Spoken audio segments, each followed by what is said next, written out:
ഭിന്നതയുണ്ടോ U D എഫിൽ മുൻപത്തെ വിഷയത്തിൽ എന്നാണ് ചോദ്യം. തീർച്ചയായിട്ടും ഭിന്നതയുണ്ട് എന്നാണ് എൻ്റെ ടേക്ക്. മാത്രമല്ല, ഈ വിഷയത്തിൽ സർക്കാരിനെ കുറ്റപ്പെടുത്തുന്നുണ്ടെങ്കിൽ തീർച്ചയായും പ്രതിപക്ഷത്തിനും രാഷ്ട്രീയമായതിൻ്റെ ഉത്തരവാദിത്വമുണ്ട് എന്നാണ് മനസ്സിലാക്കുന്നത്. ഞാൻ 3 പ്രധാനപ്പെട്ട കാര്യങ്ങൾ അതുമായി ബന്ധപ്പെട്ട് പറയാം. തുടക്കത്തിൽ ഭിന്നിപ്പിൻ്റെ കാര്യം എങ്ങനെയാണ് ഭിന്നിപ്പുള്ളത് എന്നത് നമുക്ക് മനസ്സിലാക്കാം. നേരത്തെ വി ഡി സതീശൻ മുനമ്പത്തെ സമരപ്പന്തലിലെത്തി ഐക്യദാർഢ്യ പ്രസ്താവനയിൽ പറഞ്ഞിരിക്കുന്ന വാചകങ്ങൾ: 1, മുനമ്പത്തേത് വഖഫ് ഭൂമിയല്ല, 10 മിനിറ്റിൽ തീർക്കാവുന്ന പ്രശ്നം സർക്കാർ വലിച്ചു നീട്ടുകയാണ്. മുനമ്പം സമരത്തിന് ഐക്യദാർഢ്യം പ്രഖ്യാപിച്ച സംസ്ഥാന വ്യാപക പ്രതിഷേധം സംഘടിപ്പിക്കും. നിയമസഭയിൽ ആദ്യ ദിവസം തന്നെ പ്രമേയം കൊണ്ടുവരും. നിബന്ധനകൾ വെച്ചതുകൊണ്ട് ഭൂമി വഖഫല്ല, ഫറൂഖ് കോളേജ് വില വാങ്ങി എന്നതിനർത്ഥം വിറ്റ ഭൂമിയാണെന്നാണ്. ക്രയവിക്രയം നടന്നിട്ടുണ്ട്, ഭൂമി ജനങ്ങൾക്ക് പൂർണ്ണമായി അവകാശപ്പെട്ടതാണ്. മുനമ്പത്തുകാരുടെ പ്രശ്നം പരിഹരിക്കാൻ സർക്കാർ സ്വീകരിക്കുന്ന നിലപാടിനോട് ഒപ്പം നിൽക്കും. ഇതാണ് പ്രതിപക്ഷ നേതാവ് പറഞ്ഞിരിക്കുന്നത്. സർക്കാരോ LDF ഏതെങ്കിലും തരത്തിലൊരു രാഷ്ട്രീയം കളിക്കുന്നു എന്നൊരു നിലപാട് ആ സമയത്ത് വി ഡി സതീശൻ എന്ന പ്രതിപക്ഷ നേതാവിനില്ല. ഇനി KM ഷാജിയുടെയും ET മുഹമ്മദ് ബഷീറിൻ്റെയും പ്രസ്താവനകൾക്ക് ശേഷം ശബരിമലയിൽ പറയുന്നത് മുനമ്പത്തെ ഭൂമി വഖഫാണോ അല്ലയോ എന്നത് സംബന്ധിച്ച് തർക്കത്തിനില്ല എന്നാണ്. ഇനി KM Shaji Peruvallur panchayat league committee സംഘടിപ്പിച്ച പൊതുസമ്മേളനത്തിൽ പറയുന്നത് മുനമ്പത്തെ വഖഫ് ഭൂമിയല്ലെന്ന് പറയാൻ ആർക്കും അവകാശമില്ല. വി ഡി സതീശൻ്റേത് വ്യക്തിപരമായ അവകാശമാണ്, വ്യക്തിപരമായ അഭിപ്രായമാണ്. മുനമ്പം വിഷയം വലിയ പ്രശ്നമാണ്, നിങ്ങൾ വിചാരിക്കുന്ന പോലെ നിസ്സാരമല്ല. ഇനി ET മുഹമ്മദ് ബഷീർ പറഞ്ഞത് മുനമ്പത്തേത് വഖഫ് ഭൂമി തന്നെയാണ്, മുനമ്പത്തിലേത് വഖഫ് ഭൂമിയാണോ അല്ലയോ എന്നതിൽ തർക്കം വേണ്ട. പ്രതിപക്ഷ നേതാവല്ല, ആരു പറഞ്ഞാലും വഖഫ് ഭൂമിയല്ല എന്ന നിലപാട് ശരിയല്ല.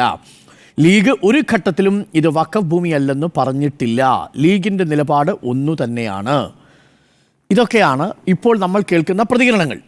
ഇനി ഈ മുനമ്പത്തെ ഭൂമി വഖഫാണോ അല്ലയോ എന്നതിന് വലിയ സാങ്കത്യമുണ്ടോ എന്നതാണ് ചോദ്യം. ഉണ്ണി ബാലകൃഷ്ണൻ പറഞ്ഞോട് ഞാൻ വിയോജിക്കുന്നു. ആദ്യ പോയിന്റ്. കാരണം വഖഫ് ഭൂമി ആണോ അല്ലയോ എന്നതിന് വലിയ പ്രസക്തിയുണ്ട്. വഖഫ് ഭൂമിയാണ് എന്നതാണ് വാദമെങ്കിൽ വഖഫ് സംരക്ഷണ സമിതിയുടെ ആർഗ്യുമെൻ്റ് നിലനിൽക്കും. അങ്ങനെ വന്നാൽ വഖഫ് ബോർഡിന് സ്വമേധയാ ഈ ഭൂമി ഒഴിവാക്കി അതിൽ കരമടയ്ക്കാനുള്ള അനുമതി നൽകാൻ കഴിയില്ല. വഖഫിന് രാജ്യത്തെമ്പാടുമുള്ള നിയമങ്ങൾക്ക് ഒരേ സാധുതയാണുള്ളത്. അതുകൊണ്ട് തന്നെ വഖഫിൻ്റെ ബോർഡ് എടുക്കുന്നൊരു തീരുമാനം നാളെ വഖഫിൻ്റെ തന്നെ കോടതിയിൽ, ട്രിബ്യൂണലിൽ ചോദ്യം ചെയ്യപ്പെടാം. ഇപ്പോൾ സർക്കാർ വിചാരിച്ചു പറയുകയാണ്, ഇപ്പോൾ നോട്ടീസ് കൊടുത്തിരിക്കുന്ന 3 നോട്ടീസുകൾ പിൻവലിക്കൂ കർണാടകയിൽ എന്നതുപോലെ. ആ നോട്ടീസ് പിൻവലിച്ചാൽ തീരുന്ന പ്രശ്നമല്ല. കാരണം ഇത് നോട്ടീസിൻ്റെ മാത്രം വിഷയമല്ല. ഈ വിഷയം ഹൈക്കോടതിയുടെ ഡിവിഷൻ ബെഞ്ച് സ്റ്റേ ചെയ്തിരിക്കുന്ന വിഷയമാണ്. അപ്പോൾ സംസ്ഥാന സർക്കാർ വഖഫ് ബോർഡിനോട് ഈ കേസിൽ നിന്ന് പിന്മാറാൻ ആവശ്യപ്പെട്ടാൽ, ഒന്ന്, സംസ്ഥാന സർക്കാർ അത് ചെയ്യാൻ കഴിയില്ല. കാരണം കോടതിയിലിരിക്കുന്ന വിഷയത്തിൽ, വിധി പറഞ്ഞിരിക്കുന്നൊരു വിഷയത്തിൽ, വഖഫ് ഭൂമിയാണെന്ന് തീർപ്പ് കൽപ്പിച്ചിരിക്കുന്നൊരു വിഷയത്തിൽ സർക്കാരിന് വഖഫ് ബോർഡിനോട് വഖഫ് പ്രോപ്പർട്ടി എന്ത് ചെയ്യണം എന്ന് കൽപ്പിക്കാനുള്ള അവകാശമില്ല. ഇതൊരു നോട്ടീസ് അയച്ച വിഷയമല്ല. അതുകൊണ്ട് തന്നെ കർണാടകയും കേരളവും ഒരു തരത്തിലും ഈ വിഷയത്തിൽ കമ്പയറബിൾ അല്ല. കാര്യം ഇതൊരു ജുഡീഷ്യൽ പ്രോസസ്സിൻ്റെ ഭാഗമായിരിക്കുന്നൊരു കേസിൽ ജുഡീഷ്യറി വിധി പറഞ്ഞിരിക്കുന്ന കേസാണ്. എന്താണ് വഖഫാണ് എന്നുള്ളത്? 1975 വഖഫിൽ പറവൂരിലെ സബ് കോടതിയുടെ വിധിയുണ്ട്, 75 ഹൈക്കോടതിയുടെ വിധിയുണ്ട്, അതിനുശേഷം സിംഗിൾ ബെഞ്ചിൻ്റെ വിധിയുണ്ട്, അതിന് ഡിവിഷൻ ബെഞ്ചിൻ്റെ വിധിയുണ്ട്. അപ്പോൾ ഈ വിധികൾക്കിടയിൽ സംസ്ഥാന സർക്കാർ ചെയ്യാൻ കഴിയാവുന്ന ഏറ്റവും പ്രധാനപ്പെട്ട ഒരു കാര്യം ചെയ്തത് ആ വഖഫിൽ താമസിക്കുന്ന, വഖഫ് ഭൂമി എന്ന് വിവാദമായിരിക്കുന്ന ഭൂമിയിൽ 404 ഏക്കറിൽ താമസിക്കുന്ന 600ഓളം കുടുംബങ്ങളുടെ ടാക്സ് സ്വീകരിക്കാനുള്ള നടപടി സ്വീകരിച്ചു. അതൊരു പുരോഗമനപരമായ തീരുമാനമാണ്. പക്ഷേ അതിനകത്തൊരു കുഴപ്പമുണ്ട്. അത് അവരുടെ പേരിലല്ല ടാക്സ് സ്വീകരിച്ചിരുന്നത്, വഖഫ് ലാൻഡിൻ്റെ പേരിലാണ് ടാക്സ് സ്വീകരിച്ചിരുന്നത്. വഖഫ് ആണ് ഈ പ്രോപ്പർട്ടി എന്നുള്ളത് കോടതി തീർപ്പ് കൽപ്പിച്ചിരിക്കുന്ന ഒരു സാഹചര്യത്തിൽ, ഡിവിഷൻ ബെഞ്ചിൻ്റെ പരിഗണനയിലിരിക്കുന്ന വിഷയത്തിൽ വഖഫ് ബോർഡിന് ഇനി ഇത് വഖഫ് അല്ല എന്ന് പറയാൻ കഴിയില്ല. ഇനി അങ്ങനെ പറഞ്ഞാൽ പോലും വഖഫ് സംരക്ഷണ സമിതിയിൽപ്പെട്ട ആളുകൾ ഒരു കേസ് കൊടുത്താൽ, അതാരാണ് വഖഫ് സംരക്ഷണ സമിതി? ആർക്ക് വേണമെങ്കിലും ഈ പറയുന്ന സമിതിയുടെ ഭാഗമായി ഒരു കേസ് കൊടുക്കാം, മുസ്ലിം സമുദായത്തിൽപ്പെട്ട ഏതൊരാൾക്കും. ഇനി ഒരു കാര്യം കൂടി പ്രേക്ഷകർ ഓർമ്മിക്കണം. ഇതുവരെയും പ്രശ്നമുണ്ടാവാതിരുന്ന ഈ പ്രശ്നം ആരാണ് ഉണ്ടാക്കിയത്? 2 പേരുകൾ ഞാൻ പറയാം. ഒന്ന് MV പോൾ. ആരാണ് MV പോൾ? MV പോൾ എന്ന് പറയുന്നത് ഫറൂഖ് കോളേജിൻ്റെ അഡ്വക്കേറ്റായിരുന്ന, പവർ ഓഫ് അട്ടോർണി പോലും കൈവശം വെച്ചിരുന്ന കോൺഗ്രസിൻ്റെ ജനറൽ സെക്രട്ടറിയാണ്. 1980 അവസാനങ്ങളിൽ ഈ ഫറൂഖ് കോളേജിൻ്റെ പ്രോപ്പർട്ടി ഫറൂഖ് കോളേജിന് വേണ്ടി എന്ന് നമ്മൾ കരുതുന്നു ഈ MV പോളാണ് അദ്ദേഹത്തിൻ്റെ പവർ ഓഫ് അട്ടോർണി ഉപയോഗിച്ച് മത്സ്യത്തൊഴിലാളികൾക്ക് വിറ്റിരിക്കുന്നത്. അപ്പോൾ നോക്കൂ, അതിൻ്റെ ഉത്തരവാദിത്വം ആർക്കൊക്കെ വരും എന്നുള്ളതിലേക്കാണ് വിരൽ ചൂണ്ടുന്നത്. രണ്ടാമത്തെ ഉത്തരവാദിത്വം, ഈ കേസ് കൊടുക്കാൻ പോയ സംരക്ഷണ സമിതിയിൽപ്പെട്ട ആളുകളുടെ രാഷ്ട്രീയം കൂടി ഒന്ന് നോക്കണം. അങ്ങനെ നോക്കേണ്ടി വന്നാൽ അവിടെയും പ്രതിക്കൂട്ടി നിൽക്കാൻ പോകുന്നത് ഇതിലെ ഒരു വിഭാഗം ആളുകളായിരിക്കും. ഞാൻ അവരുടെ പേരുകളോ അവരുടെ രാഷ്ട്രീയമോ ഇപ്പോൾ ഇപ്പോൾ സൂചിപ്പിക്കുന്നില്ല. അതൊക്കെ പ്രേക്ഷകർ മനസ്സിലാക്കിയാൽ മതി. അപ്പോൾ ഈ വിഷയത്തെ രാഷ്ട്രീയവൽക്കരിക്കാൻ തരാതരം പോലെ പലരും ശ്രമിച്ചിട്ടുണ്ട്. ഇനി VS അച്യുതാനന്ദന്റെ കാലത്താണ് നിസാർ കമ്മിറ്റി റിപ്പോർട്ട് വരുന്നത്. എങ്ങനെയാണ് നിസാർ കമ്മിറ്റി അപ്പോയിന്റ് ചെയ്യുന്നത്? സച്ചാർ കമ്മിറ്റി റിപ്പോർട്ട് വരുന്ന ഘട്ടത്തിലാണ് സച്ചാർ കമ്മിറ്റി റിപ്പോർട്ടിലെ ഒരു നിർദ്ദേശം എന്ന് പറയുന്നത് അന്യാധീനപ്പെട്ടു പോയിരിക്കുന്ന പ്രോപ്പർട്ടി, വഖഫ് ഭൂമി അടക്കമുള്ളവയെക്കുറിച്ചുള്ള പഠനം നടത്തണം. അതിനുവേണ്ടിയല്ല യഥാർത്ഥത്തിൽ നിസാർ കമ്മിറ്റി റിപ്പോർട്ട് വരുന്നത്. നിസാർ കമ്മിറ്റി റിപ്പോർട്ടിലെ ഒരു ഫൈൻഡിങ് മാത്രമാണത്. ഏകദേശം 23 ഇടങ്ങളിൽ 600 ഏക്കർ വഖഫ് ഭൂമി നഷ്ടപ്പെട്ടു പോയിട്ടുണ്ട് എന്ന് നിസാർ കമ്മീഷൻ കണ്ടെത്തുന്നു. അതിൽ ഏറ്റവും കൂടുതൽ നഷ്ടപ്പെട്ടു പോയിരിക്കുന്നത് മുനമ്പത്താണ് എന്ന് കണ്ടെത്തിയിരിക്കുന്നു. കൃത്യമായ കണക്ക് പറയുന്നു. അതിൽ ആകെയുള്ള 404 ഏക്കറാണല്ലോ ഈ സിദ്ദിഖ് സേട്ട് 1948 ഫറൂഖ് കോളേജിന് കൊടുക്കുന്നതും ഫറൂഖ് കോളേജിൽ നിന്ന് കോൺഗ്രസിന്റെ പഴയ ജനറൽ സെക്രട്ടറി ആയിരുന്ന അഡ്വക്കേറ്റ് MV പോൾ മുഖാന്തരം ഇത് മുനമ്പത്തെ മത്സ്യത്തൊഴിലാളികൾക്ക് മറിച്ചു വിൽക്കുന്ന ഒരു സാഹചര്യം ഉണ്ടാവുന്നതും 188 ഏക്കർ വിൽപ്പന ചെയ്തിരിക്കുന്നു ഈ പറയുന്ന MV പോൾ ഫറൂഖ് കോളേജിന് വേണ്ടിയിട്ട്. അപ്പോൾ വഖഫ് പ്രോപ്പർട്ടി ആണെങ്കിൽ നിങ്ങൾക്കതൊരിക്കലും റീസെയിൽ ചെയ്യാൻ കഴിയില്ല. വാദം എന്താണ്? ലീഗിൻ്റെ തന്നെ വാദം എന്ന് പറയുന്നത് ഒരു ഘട്ടത്തിലുണ്ടായിരുന്നത് ഇതിനകത്ത് കണ്ടീഷൻ ഉള്ളതുകൊണ്ട് വഖഫ് ആണോ എന്ന് അല്ലയോ എന്ന കാര്യത്തിൽ സംശയമുണ്ട് എന്നുള്ളതാണ്. വഖഫ് ഡോക്യുമെന്റിൽ വഖഫ് എന്ന് എഴുതിയത് കൊണ്ട് മാത്രം അത് വഖഫ് ആവില്ല. അതിൻ്റെ സ്വഭാവം അത് പാലിക്കപ്പെടണം തുടങ്ങിയ കാര്യങ്ങളാണ് നിയമപരമായിട്ടുള്ളത്. ഇത് 75 സബ് കോടതിയുടെ മുന്നിൽ എത്തിയ വിഷയമാണ്. ഇത് ഹൈക്കോടതിയുടെ മുന്നിൽ എത്തിയ വിഷയമാണ്. ഡിവിഷൻ ബെഞ്ച് പരിഗണിച്ചുകൊണ്ടിരിക്കുന്ന വിഷയമാണ്. അതിൽ കോടതി അന്തിമമായി തീർപ്പ് കൽപ്പിക്കട്ടെ. ഞാനതിലൊരു കൺക്ലൂഷനിലേക്ക് പോകുന്നില്ല.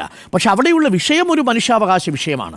ആ വിഷയത്തിൽ നമ്മളെല്ലാവരും ഒരുമിച്ച് നിൽക്കുമ്പോഴും അത് വഖഫാണ് എന്ന് ഒരു വിഭാഗം ആളുകൾ പറയുന്നത് ആരെ സഹായിക്കാനാണ് എന്ന കാര്യത്തിലാണ് എനിക്ക് സംശയമുള്ളത്.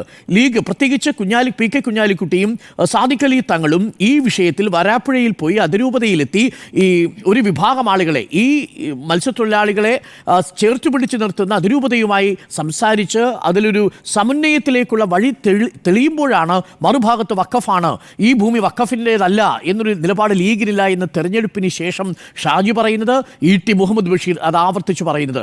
ഒരു വിഭാഗം ആളുകൾ, തീവ്ര മുസ്ലിം സംഘടനകളടക്കം ഈ വിഷയത്തിൽ തങ്ങളുടെ നിലപാട് കുടിയൊഴിപ്പിക്കരുത് എന്നാണ് എന്ന് പറയുമ്പോഴും അതേസമയം തന്നെ ഇത് വഖഫാണ് എന്ന് ആവർത്തിക്കുന്നത് ഏതു രാഷ്ട്രീയ മുന്നിൽ കൊണ്ടുകൊണ്ടാണ്? നിങ്ങൾക്ക് ഒറ്റ നിലപാടല്ലേ എടുക്കാൻ കഴിയൂ? ഇത് വഖഫാണ്, വഖഫായിരിക്കെ തന്നെ കുടിയൊഴിപ്പിക്കരുത് എന്ന് പറയുമ്പോൾ സ്വാഭാവികമായും നിയമപരമായി അത് ആ പ്രശ്നം നീണ്ടുപോകാനുള്ള സാധ്യതയാണ് നമ്മുടെ മുന്നിലുള്ളത്. അങ്ങനെയാണെങ്കിൽ വഖഫ് ലാൻഡിൻ്റെ പുറത്ത് നികുതി അടയ്ക്കാനുള്ള അനുവാദം വഖഫ് ബോർഡ് കൊടുക്കുമോ? അങ്ങനൊരു തീരുമാനം ഒരു വഖഫ് ബോർഡിന് മാത്രമേ എടുക്കാൻ കഴിയുമോ? രാജ്യത്ത് ഏത് സ്ഥലത്ത് വേണമെങ്കിലും അത് ചോദ്യം ചെയ്യപ്പെടാവുന്ന ഒരു അവസ്ഥയിലേക്ക് എത്തില്ലേ? അതാണ് വഖഫിൻ്റെ ഒരു പ്രധാനപ്പെട്ട വിഷയമായിട്ടുള്ളത്. നോക്കൂ, ഇപ്പോൾ നമ്മുടെ തർക്കം 404 ഏക്കറിനെ കുറിച്ചല്ല, 188 ഏക്കർ വിൽപ്പന നടത്തിയ പ്രദേശത്തെക്കുറിച്ച് മാത്രമാണ് നമ്മുടെ തർക്കമുള്ളത്. ബാക്കിയുള്ള 22 ഏക്കർ കടൽ കൊണ്ടുപോയി, 196 ഏക്കർ ബാക്കി കിടക്കുന്നുണ്ട്, അവിടെയും തർക്കമില്ല. ഈ 188 ഏക്കറിലുള്ള ഈ 606ഓളം കുടുംബങ്ങൾ അധിവസിക്കുന്ന സ്ഥലത്ത് ഒരു വിഭാഗം റിസോർട്ട് മാഫിയ കൈയടക്കിയിരിക്കുന്നു എന്നതാണ് വാദം. മറുഭാഗത്ത് താമസിക്കുന്നത് മത്സ്യത്തൊഴിലാളികളെയാണ്. പക്ഷെ നിങ്ങൾ എങ്ങനെ ഇവരെ വേർതിരിക്കും നിങ്ങളുടെ മുൻപിൽ? അതാണ് ഈ നിലപാടുകളുടെ വൈരുദ്ധ്യം. ഇതിൽ സഹായിക്കാൻ പോകുന്നത് ഒരു പരിധിവരെ റിസോർട്ട് മാഫിയയാണ്. ഇതുമായി ബന്ധപ്പെട്ട് BJP രാഷ്ട്രീയമായി മുതലെടുക്കാനുള്ള സാഹചര്യം ഒരുക്കുന്നു. നോക്കൂ, BJP അല്ലല്ലോ ഈ കേസ് കൊടുക്കുന്നത്. ഈ കേസ് വരുന്നത് എപ്പോഴാണ്? ഒരു സാഹചര്യം വരുമ്പോൾ BJP ആ അവസരം മുതലെടുക്കാൻ വേണ്ടി വരുന്നു. അതിന് അവസരം ഒരുക്കി കൊടുത്തതാവട്ടെ വഖഫിൻ്റെ സംരക്ഷണ സമിതിക്കാർ പോയി കേസ് കൊടുക്കുന്നു. ആ കേസ് കൊടുത്തതിൻ്റെ അടിസ്ഥാനത്തിലാണ് ഇപ്പോൾ കരമടച്ചുകൊണ്ടിരുന്നത് പോലും, തൽക്കാലം അവർക്ക് കരമടയ്ക്കുന്നത് പോലും വലിയ ആശ്വാസമായിരുന്നു, അതുപോലും നിർത്തിവെക്കുന്ന സാഹചര്യം ഉണ്ടായിരിക്കുന്നത്. ഇനി കരമടയ്ക്കണം എന്ന് സംസ്ഥാന സർക്കാരിന് പറയാൻ കഴിയില്ല. സംസ്ഥാന സർക്കാർ ഈ വിഷയത്തിൽ ആകെ പറയാൻ കഴിയുന്നത് ഇതുമായി ബന്ധപ്പെട്ടൊരു ജുഡീഷ്യൽ കമ്മീഷൻ വന്ന് ആരുടെയൊക്കെ ഭൂമിയാണ്, ഇതിൽ വഖഫാണോ, ജുഡീഷ്യൽ കമ്മീഷന് പോലും ഇത് വഖഫാണോ അല്ലയോ എന്ന തീരുമാനത്തിലേക്ക് എത്താൻ കഴിയില്ല. ഞാൻ ഭയക്കുന്നത് ഈ വിഷയം രാഷ്ട്രീയവൽക്കരിക്കപ്പെടും തോറും അതിവർഗീയമായി തീർന്നുകൊണ്ടിരിക്കുന്നൊരു വിഷയമാണ്. എത്രമാത്രം രാഷ്ട്രീയവൽക്കരിക്കപ്പെടുന്നുണ്ടോ അഥവാ എത്രമാത്രം രാഷ്ട്രീയ നേതാക്കൾ ഈ വിഷയത്തിൽ അഭിപ്രായം പറയുന്നുണ്ടോ അത്രയും തന്നെ ഈ വിഷയം വർഗീയവൽക്കരിക്കപ്പെട്ടുകൊണ്ടിരിക്കുന്നൊരു വിഷയമാണ്. ഇതൊരു പാൻഡോറസ് ബോക്സാണ്. നിങ്ങൾ വഖഫിൻ്റേതാണ് എന്ന് പറഞ്ഞാൽ സമൂഹത്തിലെ ഒരു വിഭാഗം ആളുകൾ മുതലെടുക്കാൻ തയ്യാറായി നിൽക്കുകയാണ്. ഒരു വ്യക്തി കോടതിയിൽ പോയാൽ മതി. വഖഫിൻ്റെ പ്രോപ്പർട്ടിയിന്മേൽ നിങ്ങൾക്ക് സ്വതന്ത്രമായ തീരുമാനമെടുക്കാൻ വഖഫ് ബോർഡിന് കഴിയില്ല. ആ അർത്ഥത്തിൽ അത് സ്വാഭാവികമായും തിരിച്ചടിക്കപ്പെടുന്ന സാഹചര്യം ഉണ്ടാവും. അതുകൊണ്ടാണ് സർക്കാരിന് വഖഫ് ബോർഡിനോട് നിർദ്ദേശിക്കാൻ കഴിയാത്ത സാഹചര്യം ഉണ്ടാവുന്നത്. കാര്യം വഖഫ് ബോർഡ് സർക്കാരിൻ്റെ ഒരു ഓക്സിലറി യൂണിറ്റ് അല്ല, അതിനൊരു ഇൻഡിപെൻഡൻറ്റ് ഇൻഡിപെൻഡൻറ്റ് ലീഗൽ സ്റ്റാറ്റസ് ഉണ്ട്.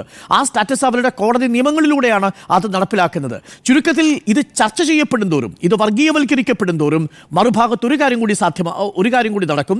ഇപ്പോൾ അടുത്ത പാർലമെന്റിന്റെ സെഷനിൽ അവതരിപ്പിക്കപ്പെടാൻ പോകുന്ന വഖഫിന്റെ ഭേദഗതി ബില്ലിനെതിരെ ഒരു അഭിപ്രായം രൂപപ്പെടുന്നതിനൊരു സാഹചര്യം ഒരുങ്ങും. ഇതുണ്ടാക്കുന്ന ഒരു ഫിയർ സൈക്കോസിസ്. ഇന്നിപ്പോൾ മുനമ്പത്താണെങ്കിൽ നാളെ നിങ്ങളുടെ വീടുകളിലുമാവാം, ക്ഷേത്രങ്ങളിലാവാം, ആരാധനാലയങ്ങളിലാവാം എന്ന BJPയുടെ രാഷ്ട്രീയത്തിന് വലിയ വില നൽകുന്നതാണ്, അല്ലെങ്കിൽ ഒരു സാങ്കത്യം നൽകുന്ന രീതിയിലാണ് ഈ തർക്കങ്ങൾ മുന്നോട്ട് പോകുന്നത്. അതുകൊണ്ട് ഞാനിപ്പോഴും പറയുന്നു, ആ തർക്കങ്ങളല്ല ഇവിടുത്തെ ആവശ്യം. ജുഡീഷ്യൽ കമ്മീഷൻ തീരുമാനിച്ചിരിക്കുന്നു. ഇവിടെ സർക്കാരിന് സാധ്യമാവുന്ന ഏറ്റവും പ്രധാനപ്പെട്ട കാര്യമാണ് VD സതീശൻ പറയുന്നത് പോലെ 10 മിനിറ്റ് കൊണ്ട് ഈ പ്രശ്നം പരിഹരിക്കുന്നത് എങ്ങനെയാണ്. ജുഡീഷ്യൽ ഒരു ഡിവിഷൻ ബെഞ്ചിന്റെ മുന്നിൽ ഇരിക്കുന്ന ഒരു വിഷയത്തിൽ സർക്കാർ ഒരു നിലപാടെടുക്കുന്നു. ഇനി ഏറ്റവും പ്രധാനപ്പെട്ട തീരുമാനം എടുക്കുന്നത് കരുതുക, ഈ പറയുന്ന മുസ്ലിം ലീഗ് അതിനെ അനുകൂലിക്കുമോ? വഖഫ് ബോർഡിനോട് സർക്കാർ നിർദ്ദേശിക്കുകയാണ് ഈ ഭൂമി വഖഫിൻ്റെതല്ല എന്ന നിലപാട് വഖഫ് ബോർഡിനോട് എടുക്കാൻ, അല്ലെങ്കിൽ നോട്ടീസ് തിരിച്ചെടുക്കണം എന്ന് വഖഫ് ബോർഡിനോട് പറഞ്ഞാൽ മുസ്ലിം ലീഗിലെ ഇതേ ET മുഹമ്മദ് ബഷീറും ഇതേ KM ഷാജിയും ഈ സർക്കാരിന്റെ നിലപാടിനെ അംഗീകരിക്കുമെന്ന് നിങ്ങൾക്ക് തോന്നുന്നുണ്ടോ? കാര്യം വഖഫ് ബോർഡിന്റെ കാര്യത്തിൽ സർക്കാരിന്റെ അഭിപ്രായം കഴിയില്ല എന്നുള്ളത് മുസ്തഫ മുണ്ടുപാറ അടക്കമുള്ളവർ ഈ സമസ്തയുടെ മുഖപത്രത്തിൽ എഴുതിയിരിക്കുന്ന ലേഖനങ്ങളിലൂടെ വന്ന വിഷയമല്ലേ. അതുകൊണ്ട് അത് രാഷ്ട്രീയവൽക്കരിക്കും തോറും അത് വർഗീയവൽക്കരിക്കപ്പെടും. ഇങ്ങനെയൊരു കോംപ്ലക്സ് ആയ അതിസങ്കീർണമായ അവസ്ഥയുണ്ടാക്കിയതിന് സംസ്ഥാനത്ത് എല്ലാ രാഷ്ട്രീയ കക്ഷികൾക്കും അവരുടേതായ പങ്കുണ്ട്. അതിനെ രാഷ്ട്രീയ ലാഭത്തിലേക്ക് കൊണ്ടുപോകാൻ ശ്രമം നടത്തുന്നു. ഇവിടെ BJP അതൊരു സാധ്യതയെ, അതൊരവസരമായി കാത്തിരിക്കുന്നുവെന്നാണ് ഞാൻ മനസ്സിലാക്കുന്നത്. അതുകൊണ്ട് ആ ചർച്ചകൾ നടത്തുന്നത് പോലും ഇതിനെ ഒരു മനുഷ്യാവകാശ പ്രശ്നമായി കണ്ടുകൊണ്ട് വേണം എന്നതാണ് എൻ്റെ ടേക്ക്. അങ്ങനെ മനുഷ്യാവകാശ പ്രശ്നമായി കണ്ട് അവരെ അവിടെ നിന്ന് കുടിയൊഴിപ്പിക്കാൻ കഴിയാത്ത വിധത്തിൽ എന്താണ് സാധ്യമാവുക?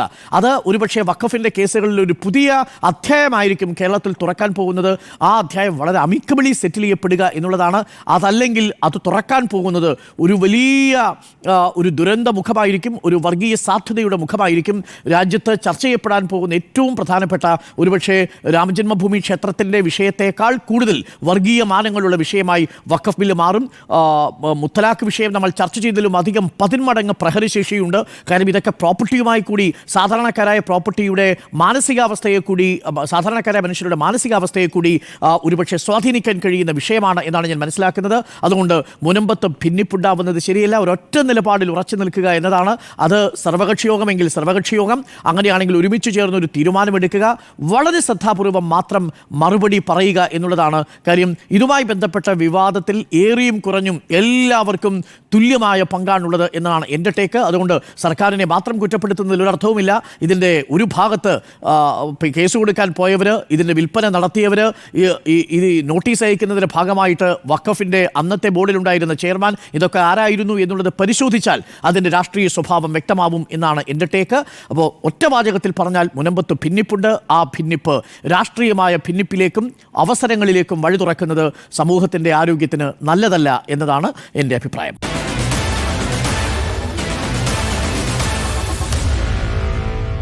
Meet the editors.